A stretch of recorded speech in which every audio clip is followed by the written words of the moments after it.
Power star Pawan Singh को क्या सीधे योगी के कहने पे मिला है टिकट? बिहार की सियासत में क्यों उड़ी है एक खबर? रवि किशन ने पवन सिंह को योगी से मिलवाया था। भोजपुरी फिल्म के डायरेक्टर के कहने पर क्या बीजेपी ने दिया है टिकट?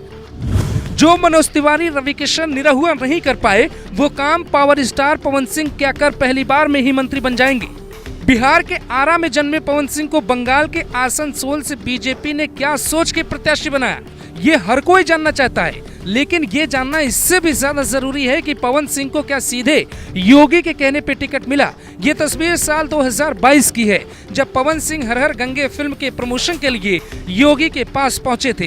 पर अंदर की खबर यह है कि पवन सिंह ने उस दौरान योगी के सामने आरा सीट से चुनाव लड़ने की इच्छा जताई थी। उसके बाद नितिन गडकरी से मुलाकात में भी पवन सिंह ने यही बात दोहराई थी।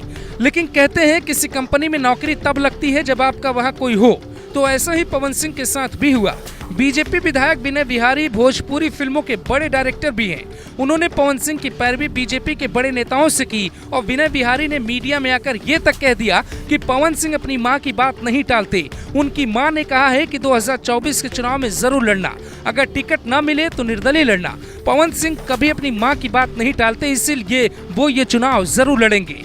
मतलब विनय बिहारी ने पवन सिंह को लेकर बीजेपी पे प्रेशर बनाना शुरू कर दिया था। विनय बिहारी ने ये बात 19 फरवरी को कही और 29 फरवरी को बीजेपी की मीटिंग बुलाई गई, जिसमें इस बात पर भी चर्चा हुई कि आरा सीट से पवन सिंह ने अगर निर्दलीय ताल ठोक दिया तो बीजेपी का गेम बिगड़ सकता है। बीजेपी के आर.के. सिंह यहां से लगातार 2 बार से सांसद हैं और तीसरी बार भी टिकट मिलने की संभावना है। बीजेपी उन सीटों में कोई बदलाव नहीं चाहती थी जिस पर बीते चुनाव में अच्छी जीत मिली हो और जहां जनता मौजूदा सांसद से नाराज न हो। इसीलिए मोदी शाह ने तगड़ा दिमाग लगाया और पवन सिंह को आसनसोल सीट से उम्मीदवार बना दिया।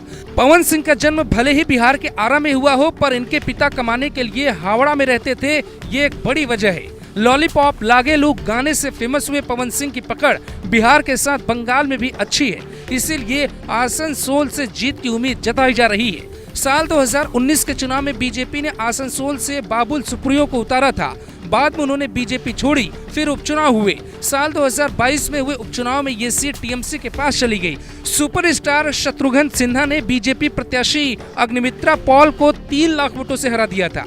यही वजह है कि इस बार बीजेपी आसनसोल सीट पे तगड़ा उम्मीदवार ढूंढ रही है।